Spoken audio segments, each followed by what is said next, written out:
Now, in this fixed income class, the goal is going to be how can we model bond prices. So we already know how to construct a tree for stocks. So now the question is, should we have also a tree for bonds? The answer is going to be that's not the route we're going to take. So what is exactly what we're going to do? So first, let's see what the problem is.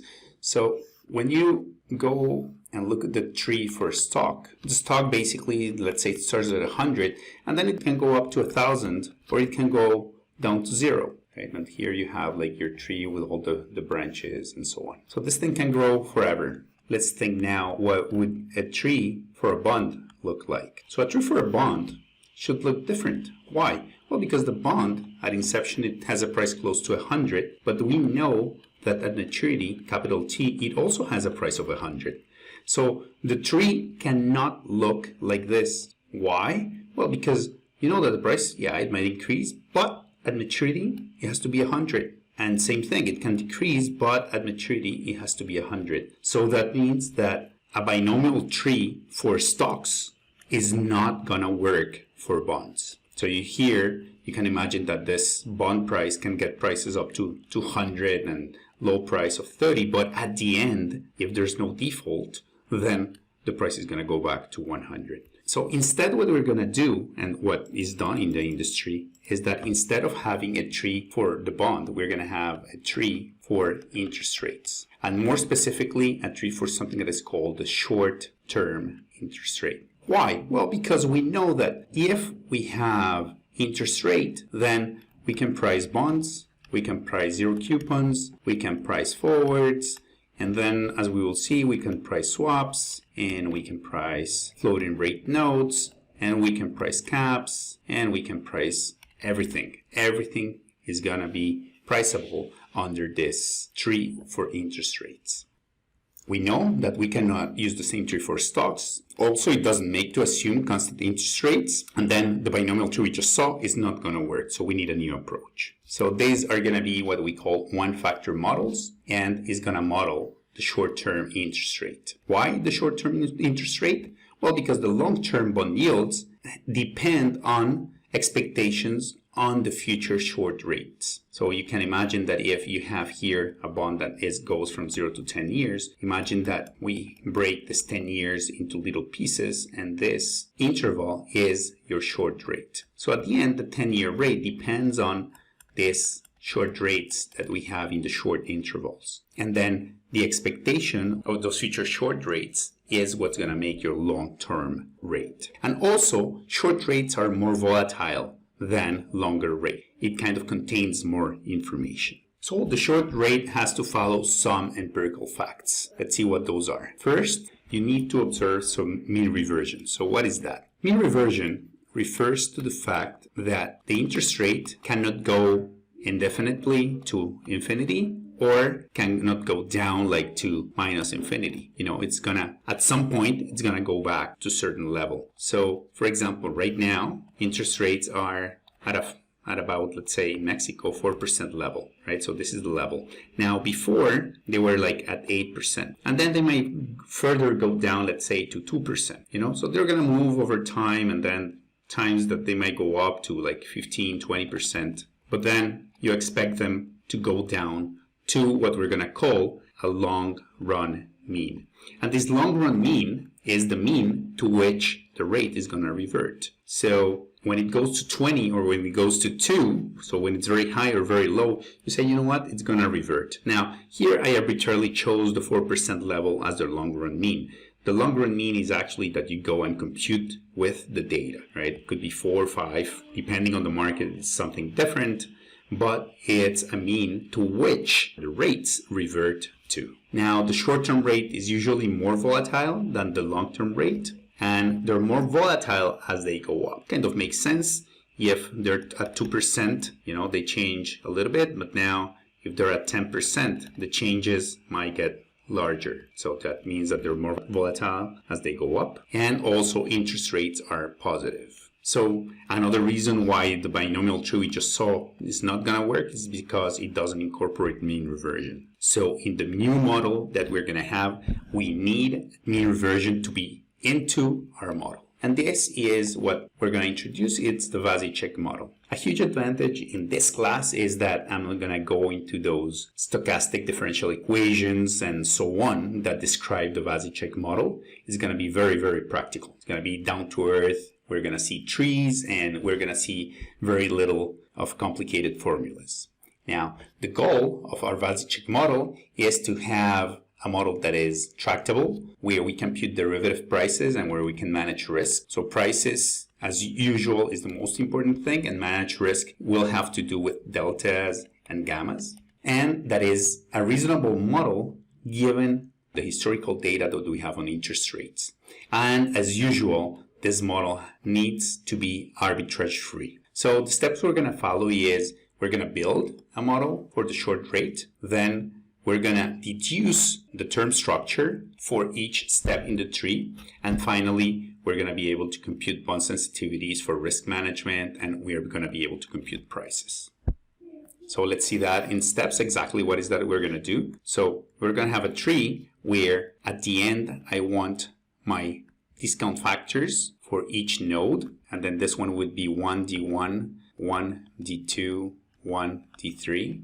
I mean, this is for the up scenario. I put a plus here for up, and this is also 1D1 down, 1D2 down, 1D3 down. So with this tree, I'm going to be able to price, let's say, a bond on each of these scenarios or any other security. And since I'm able to price a bond on each step, I'm going to be able to price a bond option. And I'm also going to be able to compute delta of Vasicek and gamma of Vasicek. Let's see how do we define this Vasicek short rate tree. So for our tree, we're going to need the time in years, and we're going to call it t.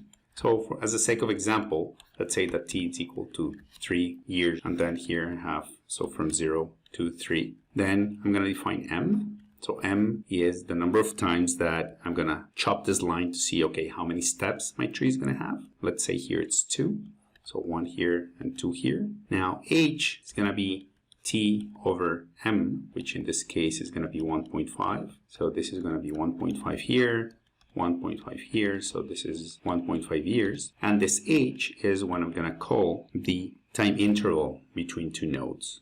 That in this case is 1.5 years. So then we're going to have our tree. So our tree is going to look like this. So this is going to be t equals 0, t equals 1.5, and the next step would be t equals 2. And then we're going to define here the short rate r in continuous compounding as our short rate that is going to last, like in this case h period, so it's going to last 1.5 periods. And then we're going to define something called step as sigma square root of minus 2 log of phi times square root h. Now, what are these parameters? So sigma is going to be related to the volatility. So basically how much the rate goes up and down. So for example, here r in the up tree is going to be r plus step. In the down scenario is going to be r minus step. So if sigma is big, the rate is going to go up and down by a lot. If it's small, then an inverse.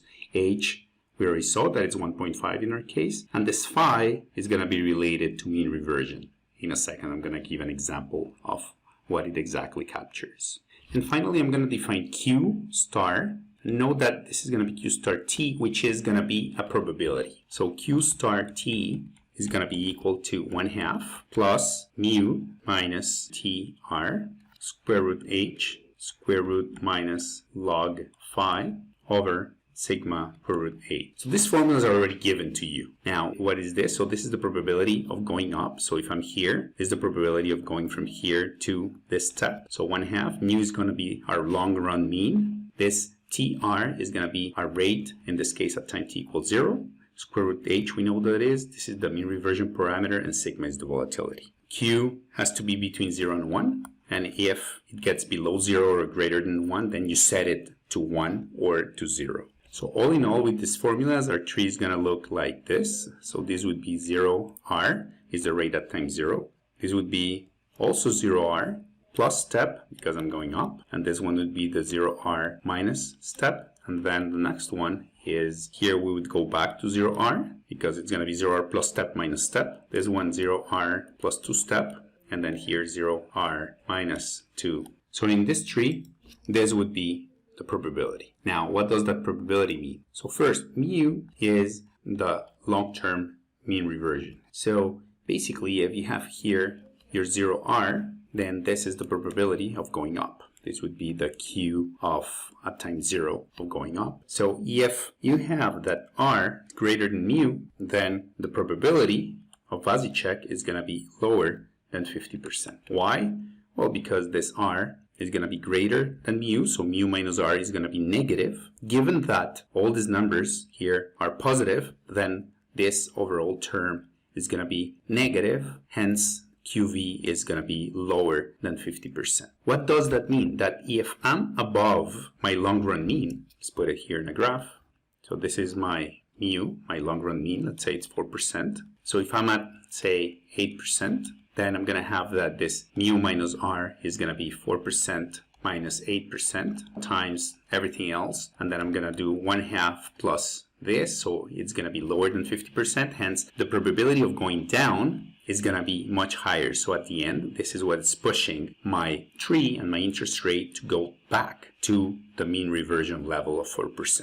Conversely, if I'm below, let's say I'm at 2%, so then you're going to have here that it's going to be 1/2 of 4% minus 2% times all this other numbers. Hence, the probability of going up, it's going to be greater than 50%. And that's what's going to bring our rate to the long run mean. Finally, let's explain this mean reversion parameter phi. So we have that phi has to be between 0 and 1. And then we know that this log function, so the way it works is like this. So this would be 0, this would be minus infinity, and the log function goes up like this. Then here it touches at the 1. So basically log of 1 is equal to 0. And then all values are negative for this log function between 0 and 1. So then if you get a very low number for phi, like 0.1, then you're getting closer to minus infinity. So then in this function, you're going to get minus infinity with a minus in front. It's going to be plus infinity. So it means that actually minus log of phi is going to be very high when phi is close to 0. And then the opposite is true, that minus log of phi is going to be very low when phi is close to 1. This is what's capturing the speed of mean reversion. If phi is close to 0, then you're going to have a lot of mean reversion, meaning that this probability is going to be increased big time, like the Q is going to be increased a lot, and then it's going to go back to the mean when this term is positive, or the opposite would be true, which is when this number is very low, then it's going to go very, very slow back to the long run mean. So if you are at 2% and you're coming back, you can go back fast, this would be, or very slow. So then you're going to go very fast if this number is big, meaning that phi is close to 0, or you're going to go very slow, it's going to take a longer time to go back to phi if the phi is close to 1. So basically this phi is controlling the mean reversion speed. You can see in the slides the details of what we just discussed related to the step and so on. Here is related to the probability of going up and down. What you have to remember here is that the Q changes as you are on each node of the tree. So the probability is going to be different for each branch in the tree. Here, this is how the tree would look like. Note that this one is different than this one. So this one would be Q plus, and this one Q plus plus, and this one Q plus minus. This is the explanation for the mean reversion of QV and the long run mean and the speed of mean reversion. Now, the Vasicek short rate tree has a volatility that is going to impact the volatility of the short rate. The tree is going to be recombining, meaning that up and down is the same thing than down and up in the tree. Probabilities can hit 0 or 1. So when that happens, basically when it hits 0, the tree becomes irrelevant. So if you have a probability here that says 0, well, this doesn't matter anymore. Everything is going to be about the upper node, that is 1. Now, one problem with Vasicek trees and Vasicek model is that interest rates can be negative. And then in that case, what we are going to try to do, or what the model tries to do, is to put probabilities equal to 0. Now let's look at an example of a tree. So let's imagine that the short rate is equal to 8%, mu is equal to to 5%. That's our long run mean. Sigma is equal to 6%. Phi is equal to 0.7. So then in this case, we're going to define t as 1/2, basically half a year. H is going to be equal to 1/4, meaning that m is equal to 2. So the step in this case, it's going to be equal, let's remember what the formula is, sigma square root of minus 2 log phi times square root h. So this is equal to 0.6 square root minus 2 log of 0.7 times square root of 0.25. So the step is, in this case, it's equal to 2.53%. So if we construct the tree, and the tree is going to start at 8%, and then it's going to go up to 8 plus 2.53, that's 10.53%, or down to 8 minus 2.53, which is equal to 5.47%. And then here it can go up, down. Here it will go back to 8%. Here it would be 8 plus 2 times the 2.53. This would be 1307%. And this one would be 8 minus 2 times 2.53. This would be equal to 2.94%. Now, the probabilities, so I'm going to write them here first. So this one would be 0.45. In a second, I'm going to tell you where that comes from. This one, 0.55. This one is going to be different. So this one is 0.40. This one, 0.6. And finally, 0.49 and 0.51. Note that because r is greater than mu, so r is 8%, which is greater than 5%, that means I'm above my long run mean, then the probability of going down is higher. The idea is the tree is pushing the rate to go back to 5%. So this number gets higher probability. And then when I'm at 5.47, still the probability of going down is higher. So that's how the long run mean is acting up. As for the 0.45, what you would have to do is to replace QT with 8%. So this would be equal to 1/2 plus mu is 5% minus 8% square root of 0.25 square root of minus log 0.6, and then this over 6% times, which is the volatility, times square root 8. And this should give you the 45%. Now, this is a tree for h. Now, what happens if we make h, that time between the tree nodes, very, very small? So in that case, given some information at some time t and some short rate r at time s, we can get the distribution of our term structure. So basically, we can get the expected value and the variance. Let me explain what that means. So in the previous case, or let's say we have that r times 0 is equal to 6%. And then we're going to have our tree. Our tree is going to look something like this. But basically in here, I'm going to have some r. Let's say this is time 1. And we're going to have that this rate has a mean and standard deviation. And now in this step, let's call it step 2, then same thing. There's going to be a mean and standard deviation. And if I continue this tree, right, there's going to be at time 3, again, I'm going to have a mean and standard deviation. And then as you move in your tree forward, then at each point in time, you have that your short rate has a mean and standard deviation at each one of these nodes. So basically, these equations here are telling you what the expected value, the mean, and what the variance is for that short rate r at the given time s. So let's give an example. Let's imagine that you have the mean reversion at 8%, the long run mean at 8%, volatility 4%, your phi parameter equals to 0.5, and the initial short rate at 6%. So then in this case, the expected value is going to be 6% for like 1 month later, and this is the standard deviation. So you see that it's a small standard deviation. So your tree starts and you don't have a lot of variation here.